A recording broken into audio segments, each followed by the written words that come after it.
Laka. Nakadumdum mo sa sulti ni Apostol Pablo sa unang Korinto 13:13, ang pulong sa Ginoo ng kanayon. Mapal kining tulo mapabilin. Kung sa Ginoo na dito, pagtuo, paglaom, ugma. Apan ang labing dako niini mao. Okay. So karon ang atong topic karon is about faith and love. Di lang simple nga pagtuo, kundi lang simple nga ugma, kundi rooted yun. Tagamot yun sa pagtuo. O, yung direksyon, kiniusa. Balaan ng Diyos, ikaw ang Ginoo, kaniya ito karoon po sa maawot. Walay nandun sa pagabali. Tapos namanday ko ng pasalamatan, tungod sa pagkamaayo mo sa akong kinabuhi. Doon na kay plano, laraw sa pagkatusa, mao nga magpapilit kami kanimo, makagamot ang pagtuo o mudugang ang ugma sa pagkatusa. Makita si Kristo sa akong kinabuhi o ikamagtala na mo sa kalibutan ang inyong ugma o ang dalwas. I-bless kami ang tanay, hindi ko pagkago Ginoo, masamtan kami, mamalandog sa malang pulo. Ang walang Espiritu, maghatag ka na mo katinawat sa ipulong, maghatag ka na mo kadasig, kung sa mas mula biba, kami kamadasigon, kamainiton, kung likton na kapalagad kami. Sa bisan mo sa kanyang kinabuhi, magapadayon kami, tungkol kami na ang sa pagtuo, kung nahiusa. Manalangin kami talan sa pangalan ni Jesus na Panginoon. Amen. Lapakan na ito ngayon. So, sa mga donation, actually, ang text gawas na ni, kaya ganisiyan atong text karon is, and may the Lord make you increase and abound in love for one another and for all, just as we do for you. So, kung nagtama ito, kini atong nakita na itong verse na is, ang specific na focus na is about love. So, wala na ito makita ang faith. Pero kung ito masawang, wala siya tumaison sa Ephesians chapter 3 from verses 17 to 19. Kung mo ganyan mga igsoon ang sibuhan na mapinulungan sa Good News Version, magsunod ko sa verse 16. Naghangyo ako sa Diyos na tungod sa kadalaya sa iyang himaya. Yung din mga igsoon, ligpuno niya ang inyong espirituhanong kinabuhi, pinaagi sa iyang espiritu. Sa verse 17, magpuyuon ka si Kristo sa inyong kasing-kasing, pinaagi sa inyong pagtuo, aron magamot o maligpon ang inyong gugma. Sa verse 18, o uban sa tanang katawan sa Diyos, makabaton gabog sa pagsabot sa kalapad o kataas, sa kahapon o sa kalawong sa gugma ni Kristo. Hinaot o unta ang masayang gamo sa dili matungkad na gugma ni Kristo.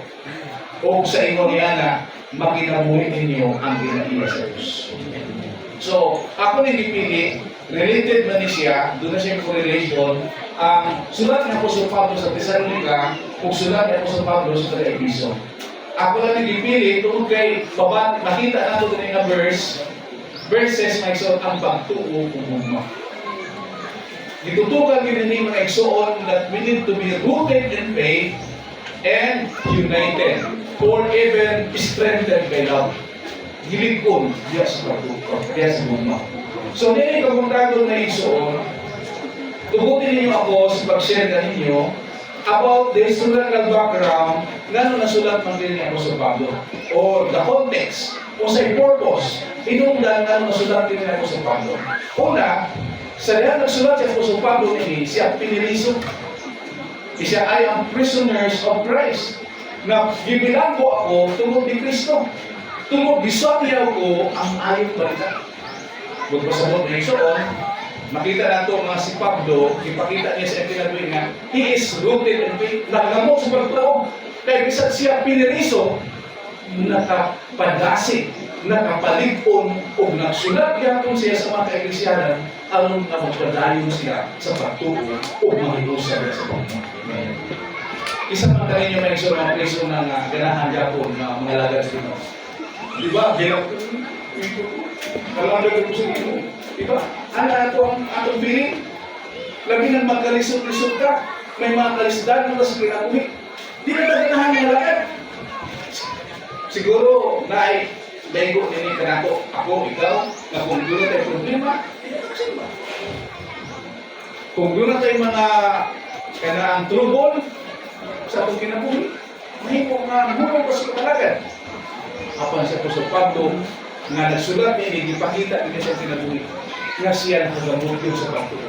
Kabisan kung saan nangyari siya kinabuhi mga igsoon, nagpapadayon siya sa kapalagan sa Diyos. Amen? So, bang hinaot ko nga ato na makuha, nakita makagamot yun sa pagtuo. Ang kalain na termino nila hagamot is dunay baruganan. Dunay ligpon na pundasyon. Nga bisan kung saan mangyari o sirkumstansya sa kinabuhi, magapabilin diya sa pagtuo. Kung mo na mga igsoon ang background na siya na nagdasig siya sa Thessalonica, nagdasig siya sa iglesia sa Episo, sa mga igsunan, siya piniliso. Unang background. O, ikadwa, usap ini kapag ampo niya ko sa Pablo na ang tanang mga magtutuo, makagamot kayo sa pagtuo, o malig-on ang bugma sa sabusan. Malig-on ang espirituhan ng kinabuhi. Ikatulong ang background na isoon, gusto niya ang Ephesian Church o bisan ang mga taga gusto nila makasabot sa plano sa Diyos sa kaluwasan nila. Di pinabakan na ito ang luwas na. Nasa na mo. Tingnan mo. Oo. Pamuntahan ko sa kunin nyo, kaya ito ka. Ako, muna na yung faith. Muna na yung pagtuo. Kung natuo kang maluwas ka, luwas ka. Kung wala ka magtuo, wala ka rin palagay, hindi ka luwas. Muna na yung kitawag, rooted in faith, nahagamot sa pagtuo. Nagtuo ka ba? Nagiluwas ka na sa Kristo. Kisa man ang iyong manluluwas.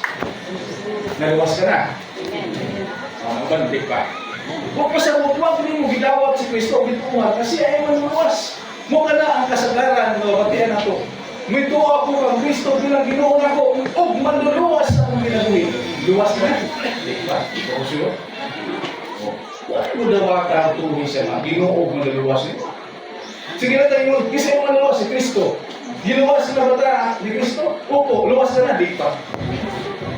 Muna mga igsoon, muna yung makita nato nga may angkol ka, Ginoo mo siya, manluluwas mo siya, pero papamutan mo ang luwas na baka, di rin ako sure. Muna na yung pastor, ang pastor po niya, kanang pag-sure niya. Muna mga igsoon, so kung ilan nato si Kristo, nga Ginoo manluluwas, sigurado magluluwas sa ni Kristo. Amen? Mukha na itong malugan. Muna mabisa mo sa may tabo, magpabilin ka ng Kristo, pero limuwas na ka ng Kristo. Muna ang atong hugot na dituuhan. Muna nga nakagamot, kita diyan ng Kristo. Muna ko ba nga, kung may problema mo lang, muna tayo, kaya naman, di mo siya sigurado may luwasan siya. Bukan, di mo luwasan, di mo maragad siya. Pero ikaw nga kay Palo, nagatuo ka nga si Kristo ay maluluwas. Kapadayon din ka kaluluwas na ng Kristo. Muna mga igso na usap ay dahil nga ang tao din ng kapadayon. Kaya di niya sigurado ang iyang pagtuto. Wala makagamot ang iyang pagtuto. Nag-ingon-ingon lang siya na si Kristo ay ang manluluwas. Giluwas sa ni Kristo, pero pag tanong ka na naluwas sa baka, mayroon ka lang, pati ka siya. Bukisa mo sa sinundanan pa lang, bakit hindi dalawa ka sa Kristo. Amen? May knowledge, may revelation makaroon na ito? Amen? So, mga kapatid mo na, gidawat naman yung si Kristo bilang Ginoo, manluluwas sa inyo na po. Mga na, luwas na ka. Ako na kalagay mo na bata. Kung ginawat mo na siya yung iyong manluluwas, luwas na ka. Kaya ang sa Diyos, hindi pa ako. Ang Diyos ang mahal na pagkaibon. Ako yung nga luwason, kaluwason. Muna, usap pa lang ka. May problema itong pagtuo niya. Kaya rooted, kaubara sa rooted in faith. Nakagamot niya sa pagtuo na akong Ginoo o manluluwas si Kristo, busa ako luwas. Kay dili baka ko na akong Ginoo, dili baka ko na akong Diyos, matilog ako sa isang mga saan. Yan mga ison, lapakan na ito ang tuwing. Ano yan mga ison, na background ni ang bisulat niya sa Pablo, is, aron na ang mga kaisunan at tunay tinuod na panakiusa. Labi na sa mga iglesia na doon ay mga Hudiyo o mga Hinting, doon ay panagbangit. Mga tutara na kulusas. Kay, although, para din sa mga hintil, ang sulat niya, pero kaya ng lugar na doon ay mga Hudiyo, Israelites. Kunya, dahil ba yung mga Israelites o mga hintil? Ang mga Israelites, kaya sila din ang talubo ni Abraham. Ang mga hintil, walay labot, lineage si Abraham. Bus sa taon, ang pagtanaw sa mga Hudiyo, ubos na kayo. Labi na kay wala, dili sila tuloy. No, o ginoon na. Physically din sila tuloy. Kaya ang mga tuloy lang na ganito sa panahon, ang mga Hudiyo, ang mga Israelita. Physically nga. Pero anak nindot sa taong pagtuo ng Kristo, bisag dili tuloy physical, gituri na tani spiritual. Kung nahimo na kita kauban sa pamilya sa Diyos. So mo ka na ang pagtuo, nagibutang sa Ginoo sa pagkasing-kasing, kung gusto na po si Pablo, na magkaus-iusa ang Hudiyo o mga Hintil. Nga, bisan gani karon, puro pata Pilipino, hindi pata magkahiusa. Saan mo? Murag kalaino no. Pwede na siguro yung magkausa kay lahi pa ng kultura sa Hudiyo, lahi ang kultura sa Hintil. Muna ako sa'yo magkabangi sila. Pero kung kita Pilipino, hindi pa kita magkahiusa, hindi pa kayo magkasinabot, hindi magkatapan, makauog. So dapat kita pareho Pilipino ang Kristohanon, magkasinabot. Walay pagbingkil-bingkil. Muna hindi mo kasigura, kinalang nga, we are united in love. Hiniusa diha sa gugma ni Kristo. Hallelujah! Hindi mo ito kayo soon. Ang tinuog na mahitabo, ang realtor, kung saman, na abay panagbangay sa iglesia, doon na ba'y ba conflict, doon na ba'y panaglanis. So, diri gisulat ni Apostol Pablo nga dapat kana siya tanan pag pinasayloay ka mo sa usan. Ang kaubanan ng mga verses. Ug dapat mahiusa kayo kita diha sa gugma. Hallelujah. So padayon ta kay Igsoon. Alita sa faith, rooted in faith. Kaya ano ba ako sa definition? Balik na sa basic. Kaya ang basic na Igsoon, importante din kay maganda ang foundation. Kaya ang kanang basic ko, kung elementary ta, dapat tama ang atong kahibalo sa reading, writing, in elementary. Kung luya ka din na, kung high school ka, samot, hindi na kaganahan mo pala yung eskwela. Pero kung tama ang iyong foundation sa elementary, may basic, elementary basic. Usahay ang Kristohanon, mga tulad dahil sa Bible school, o sa na, kung maagi sa mga leadership training, huwag gani pa mapundar ang basic. Haguka o ba? Muna nga pagpatong, bungkag. Pagpatong sa mabukat ng mga pagtugaturuan. Bungkag, kaya naman, huwag man ang plastada ang foundation. So, importante ang basic foundation of teaching. O ganit teaching, pagkutan na, what is faith? Kung sa man ang pagtuo. What is faith? Elementary teaching eh. Sino ka na ni? Kayo galing sa pagsusulat sa writer sa Hebrew. Dili na angay nga mubalik ka sa unang katuruan. Mga pagtuo, pabautismo, kaluwasan. Dili dapat kung padayon na ta. Pero kung padayon ta, ni atong mga tao nga doon na nailig-on nga kaalam, kahibalo, may tungkol sa mga basic doctrines of Christian. Mga tayo, what is faith? Sa iyo na teksto ng Biblia. Ang pagtuo, mao nga may kasiguruhan kita sa mga butang atong gilauman nga wala pa nato makita. Hebreo 11:1. So kung ang faith, ang pagtuo kay mga Igsoon, paglaom, kinasiya ko na nga, tinuon nila po sa Pablo, nagpabiling tulo. Pagtuo, paglaom, o gugma, apan ang pinagkalamitan ko rin mao ang gugma. Amen? So, sa'yo nag-exopio ng gugma, bisan na ako sa'yo. Pero ang pag-apply na, ang implementation na, ang execution of love, di ang magkasamit-samitan. Sa Tagalog pa magkawindang-windang na. Kaya may ilang tamusulti sa gugma, pero ang application, di na tumabuhay. So, di ako sa rooted in love, rooted in faith. Makita ito ngayon ang pagtuo nga may kasiguruhan. Sure na. Being certain, no, of what we hope for.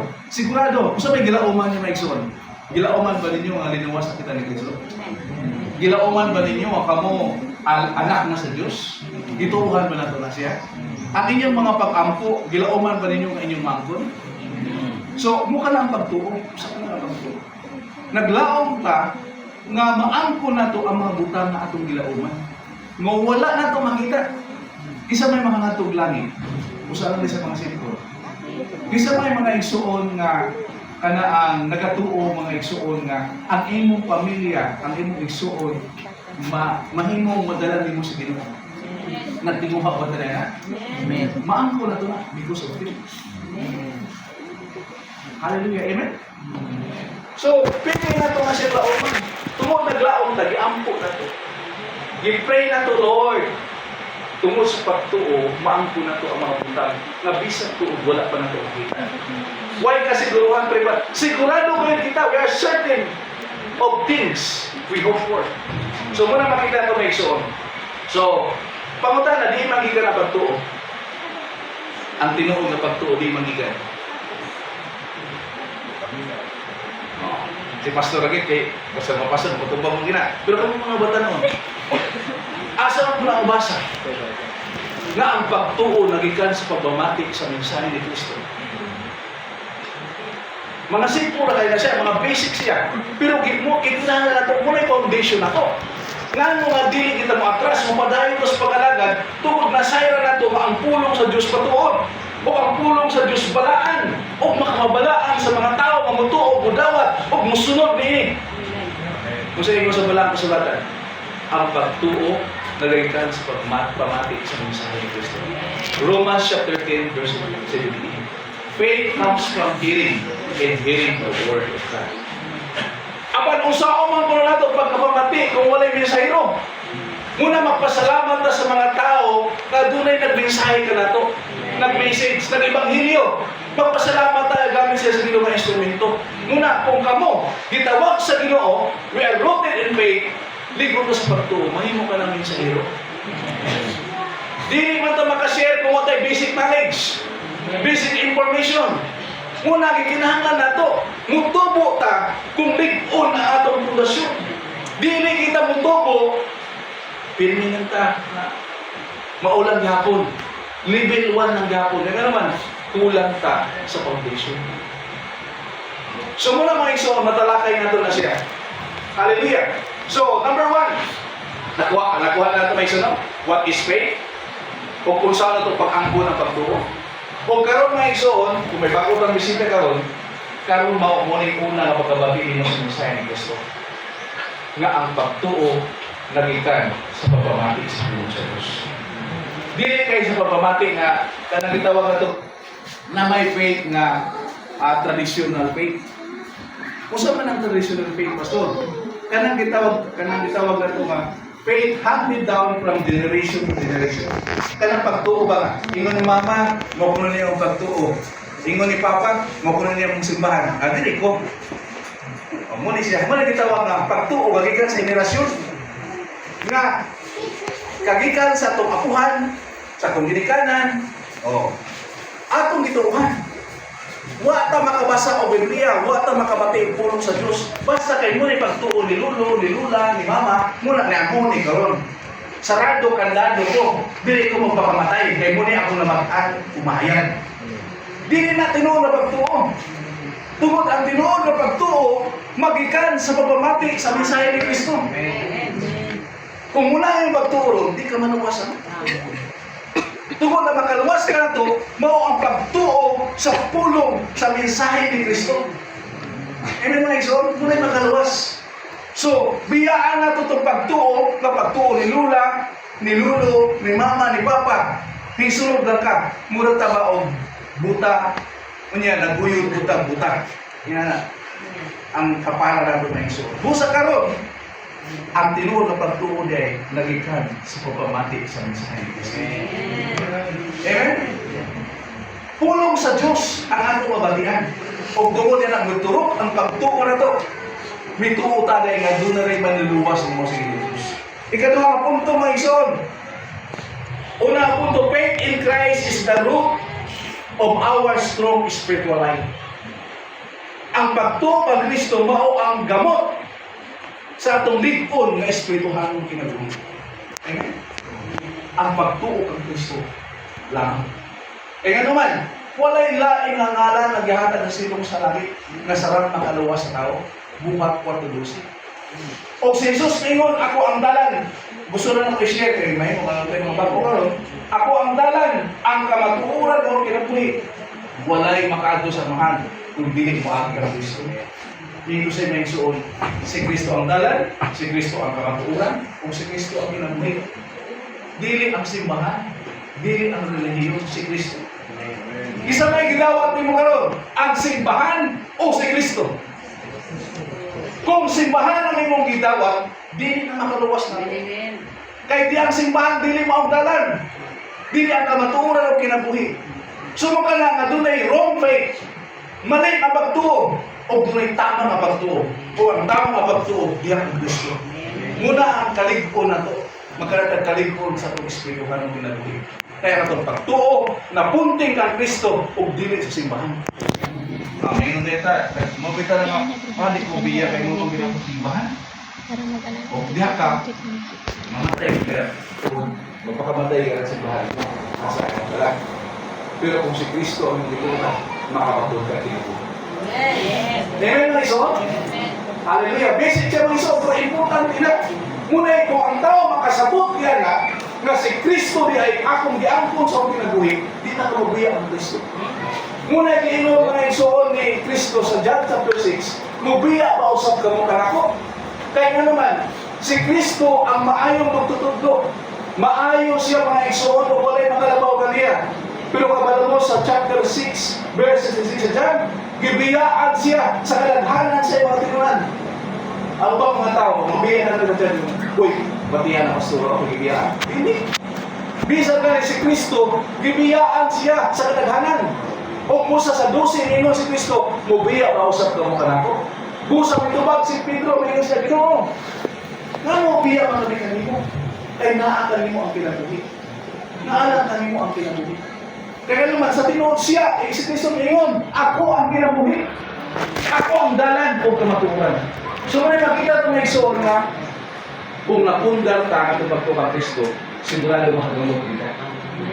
Pero kung napundar ito pagtukang Kristo, panguha na sa